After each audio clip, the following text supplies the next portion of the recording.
All right, everybody. It is another edition here of Green with Envy. Today's show, we are going to hit the Olympic quarterfinals are set. Team USA, an update on the Celtics that are participating with Team USA, give you kind of the landscape as to what we think might happen here over the next couple of days, plus a couple of quick Celtics news and notes, but no more messing around. Scream with Envy. Let's lock in.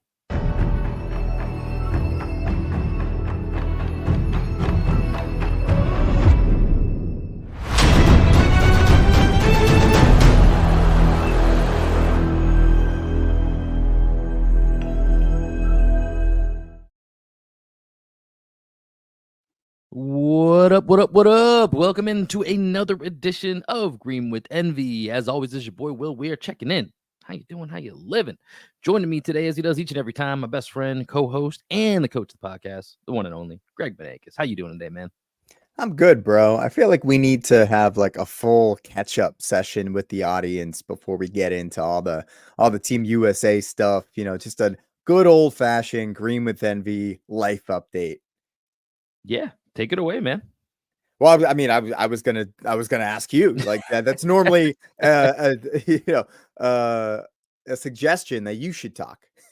Yeah, okay, fair enough. I mean, I guess I'm assuming what you're referring to is just the kind of it's been an eventful summer here for the Green with Envy boys. So for those of you that have maybe been tuning in and out, we've been cutting down to basically about one episode a week over the last few, and it's it's summertime. It's a little light on the content, so it's kind of worked out. But obviously been a big off season here for Green with Envy. We know about the arrival, Big James Moy in the paint about a month ago, almost just over a month ago, actually, as we're recording this now. So he's a full month old, got that in the books. And then your boy over here went and got hitched. Part one of two. Got some things coming here, but been a big off season here for us over at Green with Envy, Greg. Yeah, I also have my parents visiting right now. So although it's been great having them here, just like always when parents visit, there's just like an added level of stress to things. Oh They're yeah, I had my same thing for the wedding last weekend. My dad and his girlfriend were here, and yeah, it's like they're this is what I've always told my now wife, Lorena, but she got to experience it. We've never had them stay at our house before. So they were here for like 6 days. And I was basically like, it's stressful because they're so simple, it's complicated. If that makes any sense. Like Yeah. we have to, it's like, hey, do you guys want anything? You guys good? No, we're all set. We're all set. But then if I'm starting like, do you want some coffee? Do you want some fruit? Do you want? And it's like, oh yeah, that sounds good. It's like, oh my god, I gotta like, it's like pulling teeth. I Right. gotta be extra specific about every single thing, and it's like you're cool, just like doing your thing. You don't need much. You're just happy to be around, which is great. But it's stressing me out that you're so happy to be around, like you're not doing anything. Like Right. I'd rather you almost be over invasive than this under invasive. Yeah, and my parents, they've been great helping out with the baby and everything. Like yesterday, they offered for us to go out for the first time without James. So we just had a little date. Danielle and myself. Who am I? Sushi? I'm not gonna lie. I love a good pedicure. So she was like, "Hey, why don't we go Hey, get I got pedicures?" And one. I was I like, got "Hell one yeah, last week too. I'm let's in the go!" game. I'm in the game. Although I will say I got some. So I just did the pedicure. Lorena went and did the pedi and the mani, Yep, and so I was just kind of chilling. And they were like, "Yeah, you can just still because you know how the chair is like the massage chair or whatever." yep. So they were like, "Yeah, you can just chill there while she gets it done." It's like, "Oh, no problem." So I was like, I was done with my pedicure, just chilling, and this old white lady across the way. This kind of just like giving me the eye, and I was like, "Stop looking at me, lady!" Like she was freaking me out. Like Like it what was one of kind those of things where I don't even. What's up? what kind of eye? Kind of like a like, what are you doing here? Because I wasn't getting my feet worked on anymore. So now I'm just Right. sitting there in the chair, like getting a massage, like looking at my phone, and they had like some animal videos on in the shop. So I'm kind of going back and forth. But like I notice her, and she's like with her like younger daughter, just like looking at me, and like I think she was looking at me like, you're out of place. Like, why are Yeah, you here? No one's even yeah. working with You're you. creeping. And yeah, but she was kind of giving me that vibe. I was like, I wanted to almost like be confrontational. It wasn't the time or place, but there was a part of me that really wanted to be like, "What you looking at, bitch?" Like there was part of me that really wanted to do that, but that was awkward while I was waiting. I almost just got up and went and sat in the car because I felt so awkward. But pushed through, and eventually, yeah, it's just that was just my interesting experience getting a pedicure last week. What's your favorite part of a pedicure? Mm. I don't know what that lotion is that they use to, like, massage your calf kinda, Mhm. Yep. but it's, like, a little grainy, almost, like, sandy type Mhm. An texture. I exfoliant. Yeah, yeah, I don't know whatever it is. I guess that's what it might be. I like that part. That's my favorite. I love the hot stones. The one part that I The don't stones are good. love is so you do the one where they put, like, the hot gel on your feet and they, like, wrap it in a plastic bag? I don't think I have, but honestly, I know they're gonna upsell me, so I usually go for whatever the one package is right below what I really want, and then Mhm. I want that package, and they'll be like, "No, no, no, you gotta get the OG," like, it's like Yep. dollars more, which is always what I wanted, but I know they're going to do that, and I know I'm not going to say no or push back, so I Right. just actively go for one below, but I don't believe I've had that done before. Yeah, because it's like it's really nice, like, eventually, the heat kinda dissipates and your feet acclimate to, the the temperature that you probably weren't expecting it to be that hot, but the initial Mhm. shock of how hot that gel is normally gets me, but anyways, we we went out, we got pedicures together, they offered to pay for the pedicures, they offered to pay for our lunch afterwards. It was pouring rain here Dude, yesterday, like, torrential yeah. downpours, pretty For, like, an crazy, hour so or 2 hours randomly, like, there's branches all over. I was taking my dog for a walk this morning, there's branches down, and this one right. house looked like that fucking branches went through the house. Yeah, it was pretty crazy. Right. So as we're coming back, it's raining torrentially, and we're like, we don't want to get out of the car again. So we're just gonna go home. Let's just go get drive through. So we ended up getting Wendy's. Just got some fast food. We got a spicy chicken sandwich and some nugs from Wendy's. Classic, Hell yeah. 17, 18-year-old Greg move. Called my parents, offered to bring them home some Wendy's. They were not having it. They said, no, we're good. But it, to get back to what we were talking about, my parents visiting, it being stressful, like it's just stressful in that some part of you slips back into, like, the feelings that you used to have being around your parents as a younger person, you know what I Mhm. mean? Like, just sharing a space with them, and then, like, I wouldn't call it trauma, but, like, the old ingrained feelings and emotions that you would have just, like, having your parents around is it's just Yeah, always it's interesting like to relive. the random anxieties of, like, are they like, what are they thinking right now? You know what I Right, mean? yeah, yeah, Like, you operate in your own home, it's your own kingdom, your own domain, like, I will do whatever I please, right? I don't think about, like, for the most part, mhm, other than being, like, obviously courteous to our partners, like, I don't really think about, like, many decisions I make. I'm just operating. This is my space. This is where I do what I do, you know? exactly. But then when your parents are there, you grew up in their domain. Like everything was predicated on what they decided your kingdom was about. And I can speak. I used to be very anxious going to your house when I was younger because like your Yeah, house was a different domain than my domain. There were certain rules that applied in my house that didn't apply, and vice versa. And so, like, I totally know what you're saying. Of like, and like even if they're not judging, you feel like there might be an air of judgment of this is what we raised. This is right. what you became. This is what you do. And like, and honestly, they're probably not even doing that Yeah, most of the definitely time. not, but Maybe you're it, you're yeah, also you're right. also trying to show out for them a little bit, you know what I mean? Like, Yeah, yeah, I just finished cooking up some breakfast, so made some yep. bacon, some eggs with some sharp cheddar cheese mixed into the scrambled eggs with some, tortillas, little breakfast, taco situation. Kind of Shout migas. It out sounds like a little bit. a little bit, a little bit. Shout out to my guy Brett Hazard for supplying the Hazard salsa. So had some Hazard salsa on there with some queso fresco. So my dad Hmm. was just like chowing down. They're like, man, like you have become quite the cook because we cooked for them. Made that little Nice. feta pasta last night. Because they were just like, oh, you guys don't have to cook. We'll order out every night. Don't worry about it. We got it. Like food's on us. But at the Mhm. same time, you kind of want to impress them a little bit. And we Yeah, got some groceries. Be like, you fed me my entire life. Let me feed you now. yeah. Same thing. It's like no one cooked in my house, so it's like the fact that I can make a sandwich is like, oh my god, you're like an adult. But it's like it was No like Foreman grill.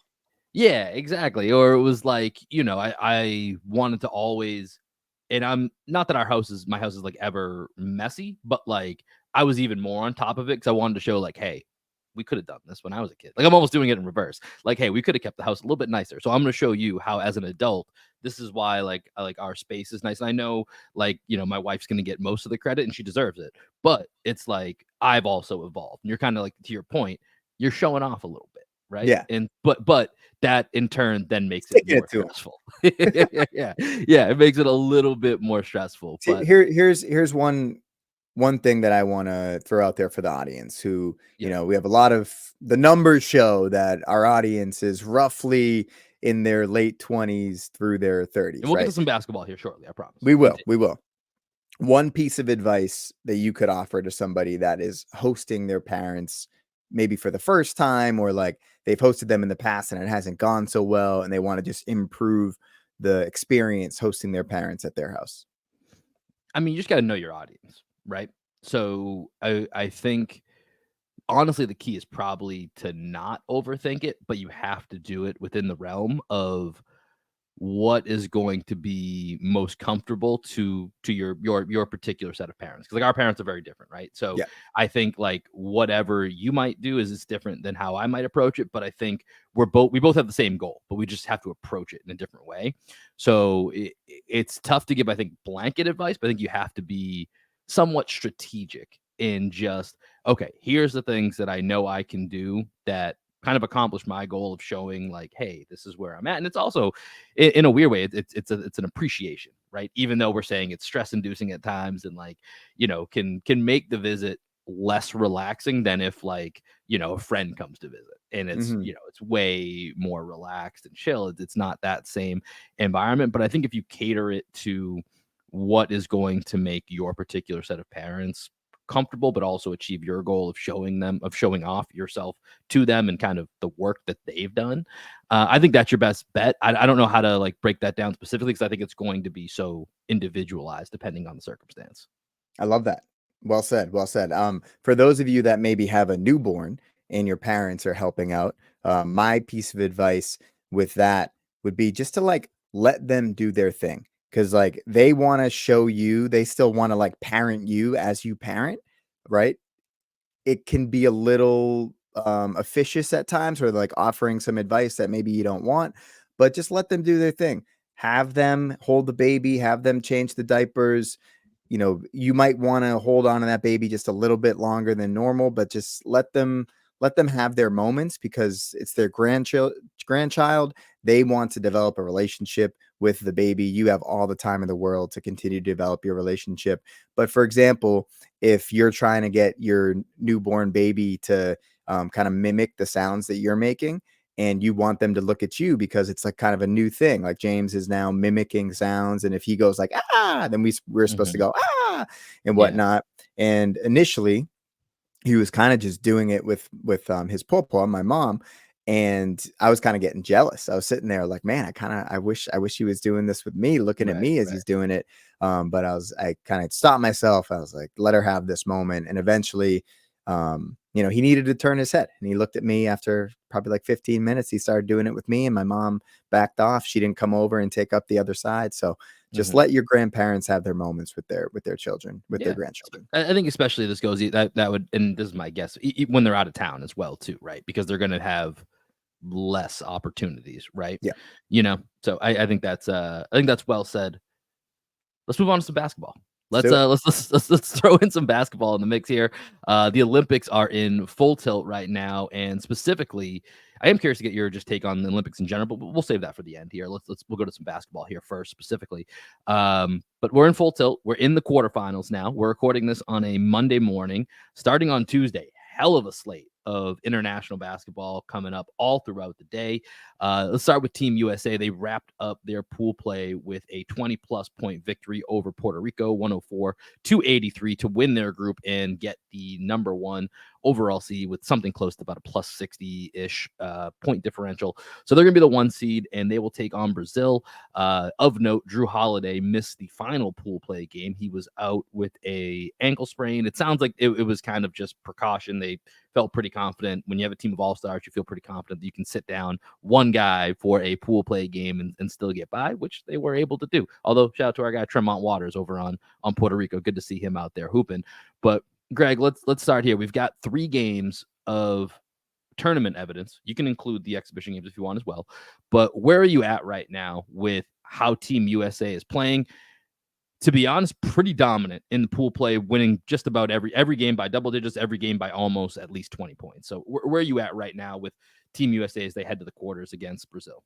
I think they're playing the right type of basketball to succeed in this tournament. It's such a stark contrast from the way that we used to dominate back in the day, and then whenever it was like 2003 or 2004 when we had that fiasco.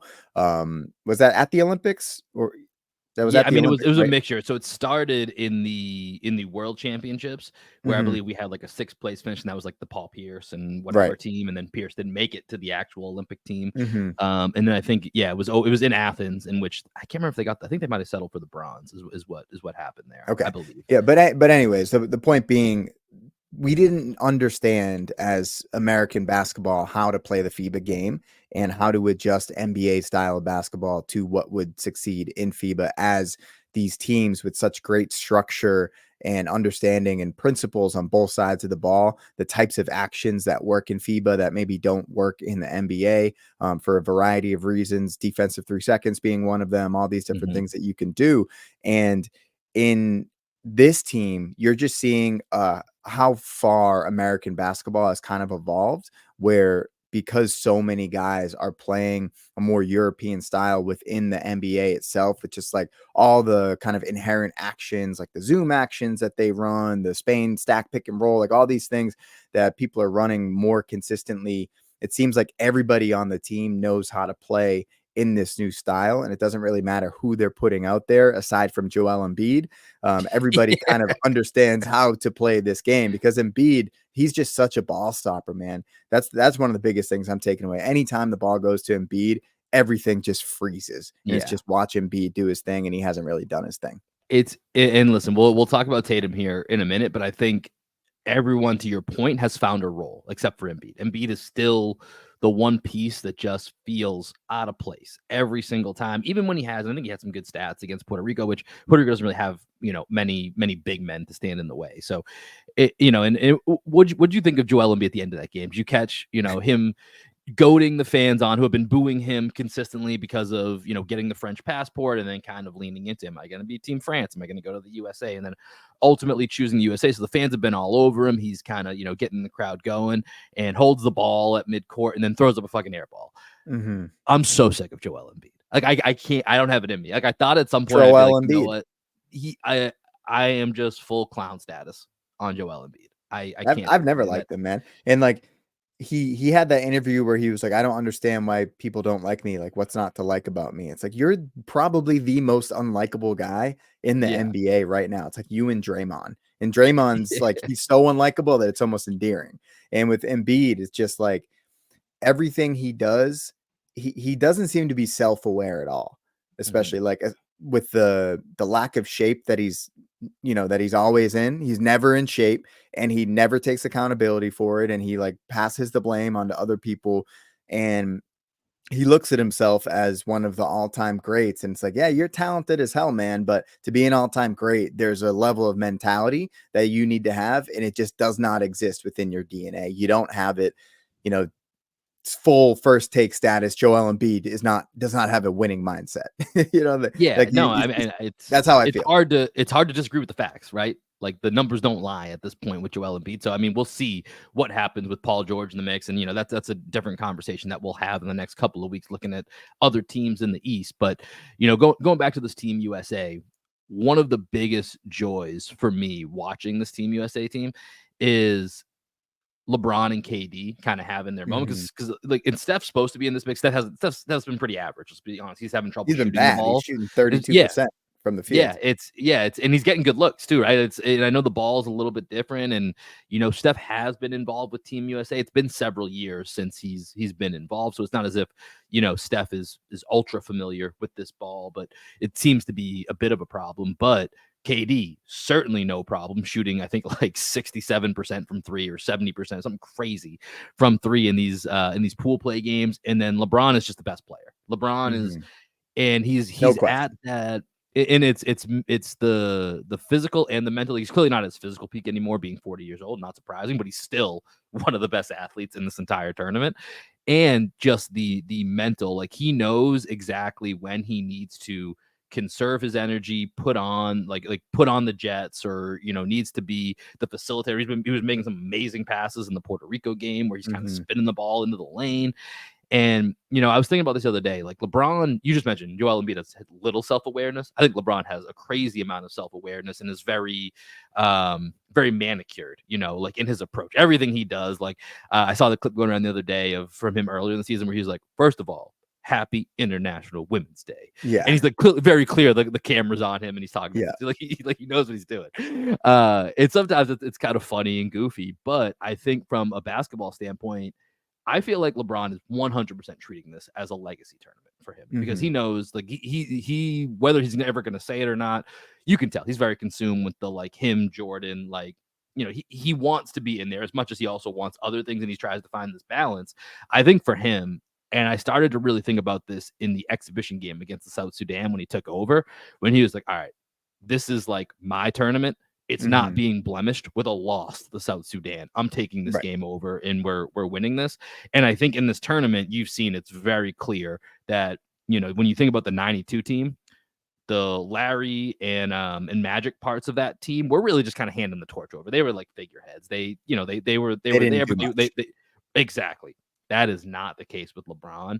And it's been, I think, incredibly special to watch the way that he's performed and carried himself from the exhibitions all the way through pool play. And I'm so excited to see now when we get to these medal stages.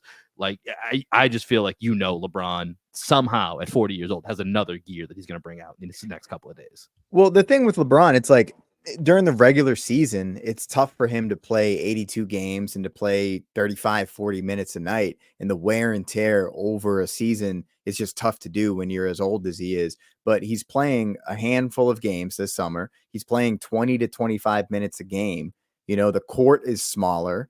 There's like other, Mhm. like there's all these ways that LeBron James can The game is defer to his, shorter. Like the game is shorter. it benefits LeBron He's big got time. all these great teammates around him. Like it's set up for LeBron James to be the maestro of this team in these small chunks. And he's still for 20 minutes a game, he's still maybe the best player in the world. You know Yeah. what I mean? Like he's pretty special, man. All the passes that he's making, the defense, the shooting, he's shooting well. He's getting to the basket whenever he wants, and it looks like Team USA, we play Brazil, and then Mhm. we probably play Serbia again, who we've handled 2 times pretty Yeah. easily, but it's probably gonna be tough to beat them a 3rd time and beat Jokic a 3rd time, or maybe it'll be easy and we just show that we're just better than them. So we don't have to play Canada, Greece, France, or Spain. Is that the Germany. last team? Germany. Germany. Germany until the Yeah. finals. Until the Yeah, finals. so So I mean, the bracket broke really nicely for the I almost said the Celtics,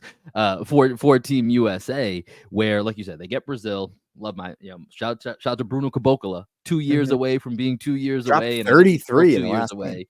Yeah, I mean, he's had a good tournament. Brazil, I saw had like I saw a stat the other day where it was like the top 3-point shooters, and Brazil has 2 of the top 6 or 7 in the tournament. So Brazil, and Brazil's always a pretty solid international team. They're Mhm. not going to be They're incompetent 1 and in this 2 in game. this tournament, though. They made it on Yeah, point differential. Yeah. 100%. Yeah, percent. Yeah, they just beat down Japan in a game, which is how they got in. And so I don't expect obviously Brazil to win this game. And so just looking at that side of the bracket, it broke pretty well for the US, where, like you said, Serbia is still one of the 2 or 3 teams that if they put it all together and Team USA has a B- C+ night, they're going to have a chance to steal that game. I think Nikola Jokic, if you saw from their game in pool play, I think he played 31, 32 minutes, sat 8 minutes. In the 31, 32 minutes that he was in there, the score was 81-81. In the couple minutes that he sat, it was like plus 18 USA or something to that effect. So That's crazy. I think Nikola Jokic is going to have to play all 40 minutes for Serbia to have a chance. And he very well might. And they got to get by Australia first, too, which Australia is a good international team. So, we'll see how that works out. But then, like you said, the other side of that bracket is where I think it gets a little bit tougher. Like I think Germany and Canada for me are probably the 2 most well-rounded teams to give the USA an opportunity to lose a game. I think it's the Mhm. two of them, and they both have kind of the same thing. When I look at that side of the bracket, like Germany is going up against Greece. The only way that they don't lose to Greece is Giannis goes nuts. That's the only chance And that he's they gone that they nuts this tournament. that they yeah, right. He's been amazing. And then I think they're also 1-2 and got in on point differential. So, and they Mhm. were also in that group of death with, with Canada and Spain and Australia. So that was the toughest bracket. And they still found a way to get out. So they do have a chance, but I think Germany would likely come out of that game. And then down below, you'd have Canada against France. I think it'd be a really fun matchup. I think France's guards are abysmal. They're just Yeah. so bad.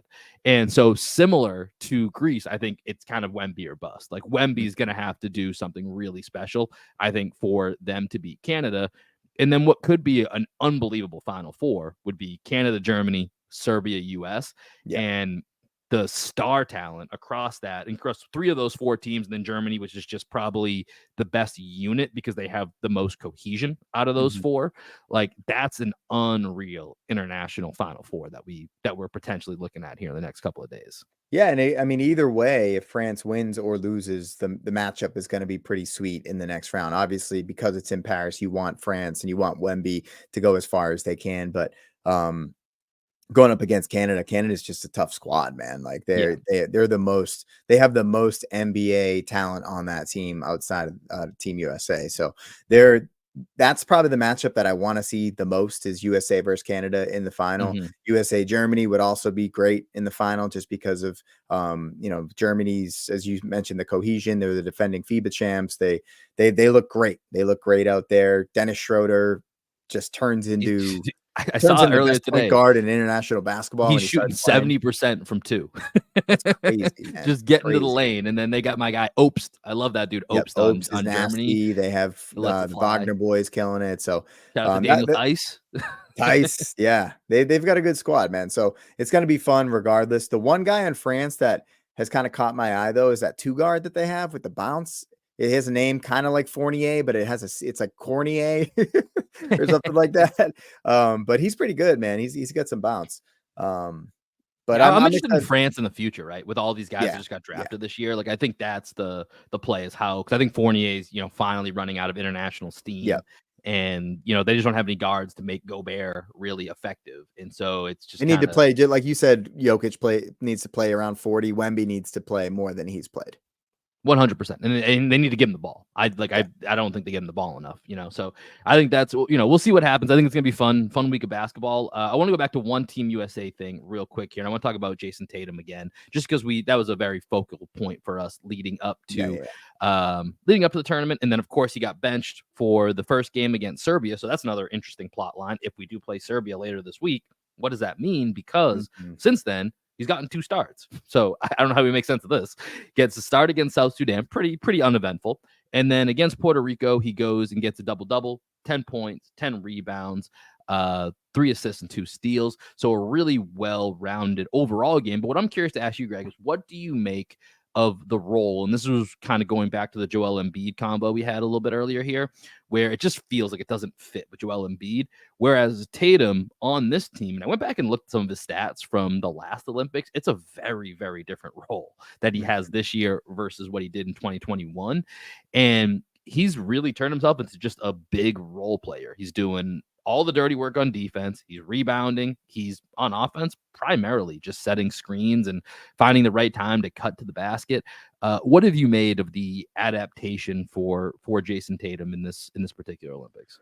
This is what I was so frustrated that he didn't play in that game is because his all around game has evolved to the point where he can be just a cutter, rebounder, and screen setter and a great defender. And you're going to get a lot out of Jayson Tatum. He can guard 1 through 4. He can handle himself against certain fives, as we saw in the Yeah. finals.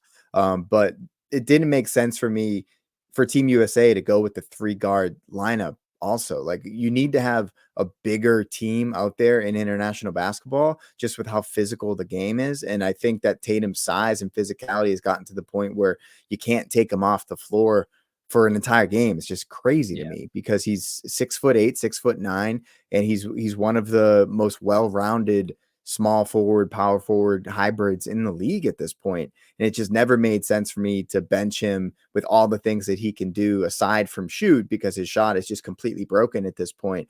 With just That's gonna another, be one of my questions. Do we think by the end of this tournament, will Jayson Tatum hit a jump shot?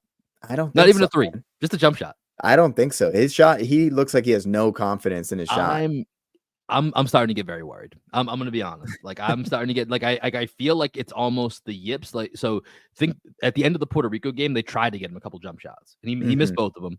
And specifically the second one worried me. He had a wide open shot, hesitated, pump faked, kind of stepped to the side. Looked like he might have almost traveled, in my opinion, Yeah. and then took a Seemed like he harder. it seemed Okay. like he put, like, a lot of arc on it. He was, like, really thinking about his mechanics Do you know on what his it shot. is? It's when we used to see Jaylen Brown struggle, and we're like, man, I can see he's in his head, like going for the arc, or like he's dipping his knees more than he usually does, trying to like almost like overly focus on his mechanics. Mhm. But it is starting to feel like that engine light, like when you're in a car and you're just hoping it's going to turn itself off. I don't know if I'm starting to get worried that we may need to bring in Tatum for a Well, checkup I think here. in with Team USA, and obviously he didn't shoot well at all for the Celtics in the playoffs either. It's like he's such a rhythm player, and he doesn't have the ball in his hands at all. So he's basically a spot up shooter for this team, and he's never been a spot up shooter. So he likes to get into a rhythm, going into his bag with the little sidestep three that he does to find his kind of shooting pocket. And it doesn't seem like he understands where his shooting pocket is at this point. Remember when he made that switch with his free throw, where he would Yeah, start like bringing it up to a certain point and then resetting and going up. That was because Drew Hanlon had a comment about this. Is earlier in the season they realized that his shooting pocket was too low or too high, one or the other. And they were trying to figure out what that shooting pocket is. For my perspective, man, I just think he needs to find a shooting coach and just move away from Drew Hanlon and just like have Drew Hanlon be his skill development guy, right, fine. right, right. But Drew Hanlon is not a shooting coach, man. And like you need to find a specific shooting coach who can help you with your shot because your shot is broken. It looks worse every single year. I mean, I told you earlier, I look back on some of Tatum's stats from last Olympics. You know, I mean, like once again, he was featured much more heavily because that team needed him to be. It was basically because Lillard wasn't great, so it was him, Booker, and Durant were doing the majority of the scoring in that Olympics. But you know, in the gold medal game, he went 8 of 14, 3 of 5 from Mm, three. Right, he was 3 of yeah. 5 from three. He had another game where he was 5 of 10 from three. And I'm looking at that and I'm like, man, this was Tatum last Olympics. This was 3 years ago where, you know, he's getting, you know, 22 minutes, 23, 24 minutes. He's getting 10 to 14 shots a game and he's taking, you know, 5 or 6 of them from three and hitting them at a good clip. And right now, the Jayson Tatum I watch, you know, like I said, he's made himself the ultimate role player. He's took on almost a Derek White-esque persona in this Hmm. Olympics. And so now him and Derek White are kind of like the super guys that are doing, you know, all the little things that are connecting, you know, different parts of this super team together. And it's just kind of crazy to think about, you know, where that shot's at. And yeah, when we head into training camp, we get out of these Olympics, that's definitely going to be something I'm keeping an eye on as we get into the Celtics season. And hopefully between you know, this will end end of this is gonna be mid-August when this tournament ends, and training camp, they're gonna be in Abu Dhabi, I think, by the end of September. So there's only about a month and a half probably before, you know, training camp starts up. And we'll see. It's definitely something that's a little bit concerning to keep an eye on, but we'll get at least 3 games likely, unless something crazy happens against Brazil. At least 3 games guaranteed this week for Team USA. So we'll check back in on them at the end of the week, see where things are at, and give you our takes from there. Before we wrap up this show today, just a couple quick Celtics news and notes. One of them, Greg, was second-round pick Anton Watson. I saw that they signed him to a 2-way deal, so he will be one of the new projects down in Maine. Just curious to get any quick thoughts. I know you probably didn't watch too much of him in the summer league, but any quick thoughts on Anton Watson and him getting a 2-way? No quick thoughts personally. I haven't watched enough of him to be honest with you. But I think from what I've heard is that he plays a really well-rounded game and he seems like he's worth, giving that contract to. Any tweet that I saw was always like, "Ooh, Anton Watson, I really like his game." Yeah. So I have nothing personally to add, just anecdotally what I've seen other people talk about. So I'm excited to be able to get excited about another young guy who might be able to help us in the future. Yeah, you got to start filling the reserves, right? Because we know this Horford, Porzingis front line, like you got to start having something in reserve and try to develop something. So I don't think he'll obviously, it won't mean much this year, but I think throughout this year, whatever his development becomes into the next season will be when we'll see, hey, maybe this is something. And, to your point, the little bit of him that I watched in summer league, he's made for a greater structure, right? Like summer league is almost too chaotic for him to stand Mhm. out too Yeah, much. yeah. He almost brings a calmness to it where it's like, oh, this guy knows what he's doing. But when it's up and down and there's 12 turnovers in 3 minutes, like that's Yeah. not going to be something where he shows out. So I am excited to see what he looks like in a better structure. And I even wondered in some of the preseason games and training camp, we'll probably get a little bit of a look. I'm curious to see what it looks like. He doesn't have the greatest size, but I think he's got a little bit of a jump shot. So we'll see. I mean, his comp, I believe, from a lot of people was like the old Al is kind of his prime version of what he could be. So we'll have to see. But yeah, Anton Watson, two-way deal. We'll keep an eye on him going into the season. And then the final news and note here is Gordon Hayward, after 14 years, calling it quits. Man's hanging it up. And Greg, I just wanted to ask you here quickly. We could do a whole podcast. This we're not going to do. So this is just kind of keeping it quick here. But I still think back to that opening night. I never even saw it. I was driving home, trying to Same. make it to watch it. You and I were both driving home, trying to get to the game and watch it with our guy Ted when we lived together. And I remember we walked in, and it was the middle of the scene where it looks like Dwayne Wade's about to puke. Everyone's like off to the side, and I still wonder, man, what an insane what if moment if that doesn't happen, and what that means, especially when you look at where we are now, Celtics coming off a championship and what the Jays have developed into. Jayson Tatum was starting in that game. That was Jayson Tatum's first area. Talk about a welcome to the NBA moment. A guy that, is supposed to be an all-star, just, his ankle shoots out of his leg in the first minute that you're on an NBA court. Jaylen Brown's on the bench in that game. Marcus Smart's on the bench in that game. Even Terry Rozier, like, Al Horford, his first stint, he's still in all-star format. Kyrie's there. Like, what do you think is the biggest what if that you look at from that situation? I mean, it's got to be, well, what if he doesn't get hurt, right? So I think with that team, because of the promise that it held and like the versatility that they had in Kyrie, because that was Kyrie's first year in Boston. That was both their first year. Yeah, That first was year. Kyrie and Gordon's first game as a Celtic. Right, and Kyrie threw the lob, right? Yeah. That kind of went awry. I just think that team could have brought Banner 18 to Boston sooner than 2024. Like they Right. were really that talented. Tatum obviously developed a lot in the absence of Gordon Hayward, as did Jaylen Brown. So that's another what if. Like how does their trajectories change with Gordon Hayward in the lineup? But I just think that team, with how good Tatum proved to be in his rookie year and the player that Jaylen Brown was, just like the athleticism coming off the bench, maybe there's even a trade that happens where, like, if everything's gelling greatly, they're like, you know what, we could probably move off of Jaylen Brown and Marcus Smart and go get somebody else or something like that. Like, there's so many different dominoes that could have fallen in other ways if Gordon Hayward doesn't get hurt, because he was special. Like you watch the Utah highlights of Gordon Hayward, and every single time I watch him, like, man, like I wish we could have gotten one season of that, just one, Right. because we I got mean, the 0. closest was what, the 1920 bubble season where he was very much a reduced version. He was very cool with like, all right, the Jays are kind of taking over. And that was Kemba's first year too, I Yeah, think, yeah. where like he was like, yeah, I'm kind of cool being the fourth guy. But you saw on certain nights, you're like, damn, all right, this guy's got a little shit to him. He's got something to him. And, also the fact that he played 14 seasons, God damn, does it made me feel old. Like I remember being at Bridgewater State in the dorms with my guy Bubba, watching the shot he put up against Duke to try and win it where it goes off the backboard. Like the fact that that was 14 years ago makes me feel old, a little sad, kind of bad.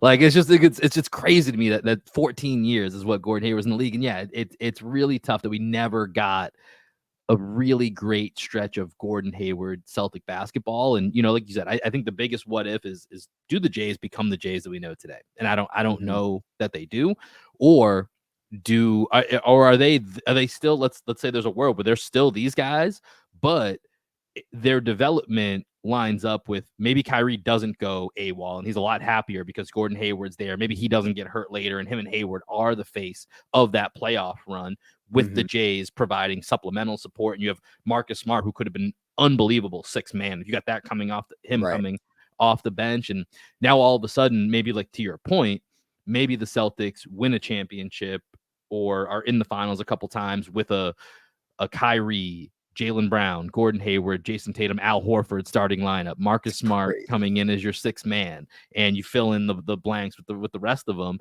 and that's your core six that you have for 3-4 years. And now maybe you're still getting these versions of the Jays, but they've even had more success and they've had a lot of success with all the things that have happened, since that night.